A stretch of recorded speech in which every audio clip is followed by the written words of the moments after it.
Hello there.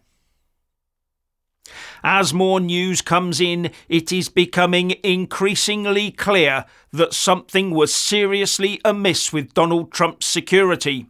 And very worryingly, there are indications that some could have been complicit in this attempted assassination, or at least grossly negligent on the day.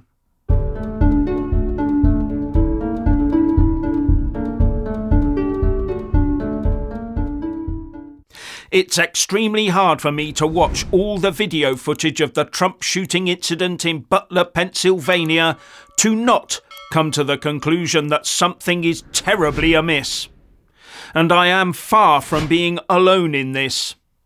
Either this is Keystone Cops on steroids, or there is something downright awry at the heart of US law enforcement agencies. No wonder there are now strident calls for investigations into the Secret Service, for resignations and sackings. And the most important thing to remember is the one person who did pay the ultimate price here. Former firefighter Corey Comparator, who bravely died while shielding his family from harm. All those wishing to deflect from what happened at that Trump rally forget about him, as well as the two other innocent victims who were badly wounded. Yes, we'll hear all about the bullied lone wolf Thomas Matthew Crooks, but the deluge of video footage and testimony from those present point fingers in a different, much more troubling direction. And all this will be hurriedly tided away into the conspiracy theory box. Or at least that's what the authorities will be fervently hoping for. Because it's either incompetence or it's collusion. And with the general feeling that the ongoing survival of Donald Trump is a direct threat to the continued existence of a corrupt, globalist, satanic, woke lefty cult, one can be excused for wondering about the collusion angle. Can't one? And the lefty woke media outlets will no doubt be rushing to line up diversionary hit pieces on Trump in the lead up to the presidential elections in November. Because Trump is far too dangerous, especially if he returns the favour on Biden of rampant, one-sided lawfare. Even after claims that it is the vile lefty hit journalists that brought this hideous event about in the first place.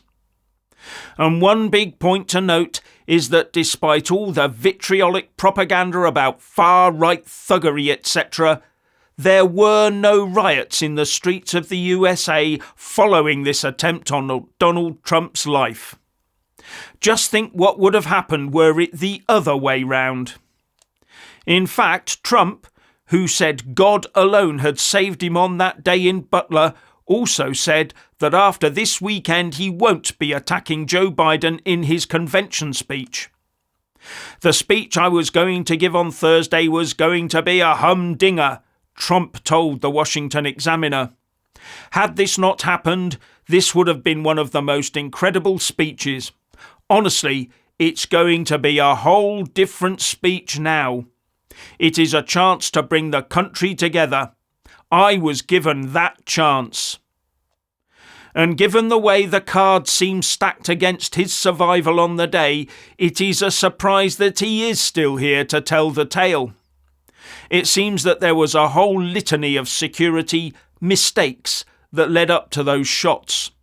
How did someone with a rifle get so close? How did that person scale up onto the roof unseen? Why was that roof not monitored?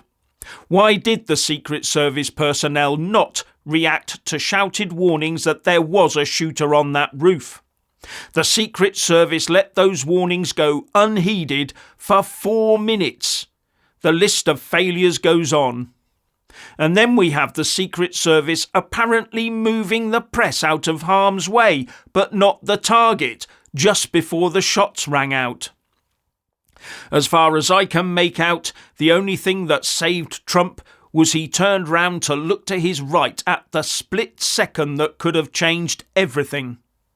And now we have the iconic image of Donald Trump with blood-spattered face, lifting his arm and shouting, "Fight, fight, fight," under the fluttering banner of the Stars and Stripes.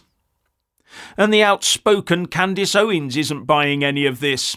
She says that she has a lot of experience of being around Donald Trump when he was president, and that the Secret Service would never ever have allowed something like this to start, let alone develop into a lethal situation.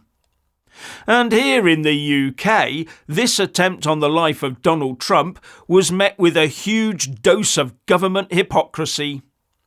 Our eminent Foreign Secretary David Lammy put out on X that the UK government condemns all forms of political violence in the strongest terms. As we monitor the shocking developments in Pennsylvania, our thoughts and best wishes are with President Trump, along with every victim and their families. But then Lammy was given a rude awakening when users of X pointed out that Lammy himself had previously posted such stuff as the reply he made in 2019 to Donald Trump claiming he is the most badly treated US president in history, with Lammy saying, "4 US presidents have been assassinated, snowflake." That didn't age well, did it? As well as 2017 when Lammy tweeted, "Read Daily Mail story today. Yes, if Trump comes to the UK, I will be out protesting on the streets. He is a racist KKK and Nazi sympathiser." What a nice chap our David Lammy is. Then there's this one. Deluded, dishonest, xenophobic, narcissistic. Donald Trump is no friend of Britain. He is not fit to hold public office, let alone worthy of our country's highest honours and a banquet with the Queen. Theresa May is selling out the UK to a serial liar and a cheat. There are also other highly questionable Lammy tweets out there.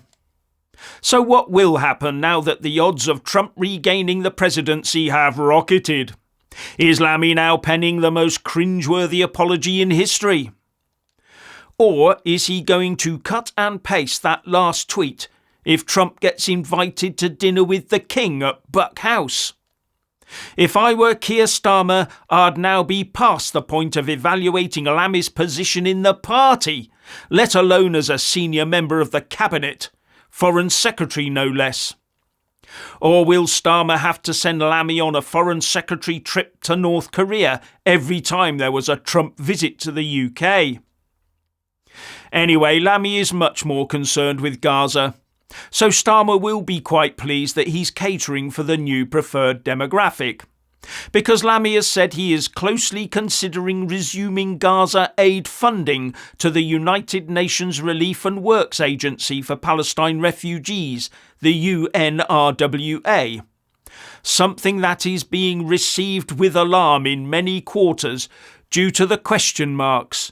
Huge question marks about the connection between the UNRWA and Hamas in Gaza, with UNWatch.org saying that UNRWA staff took part in the October the 7th atrocities and worse.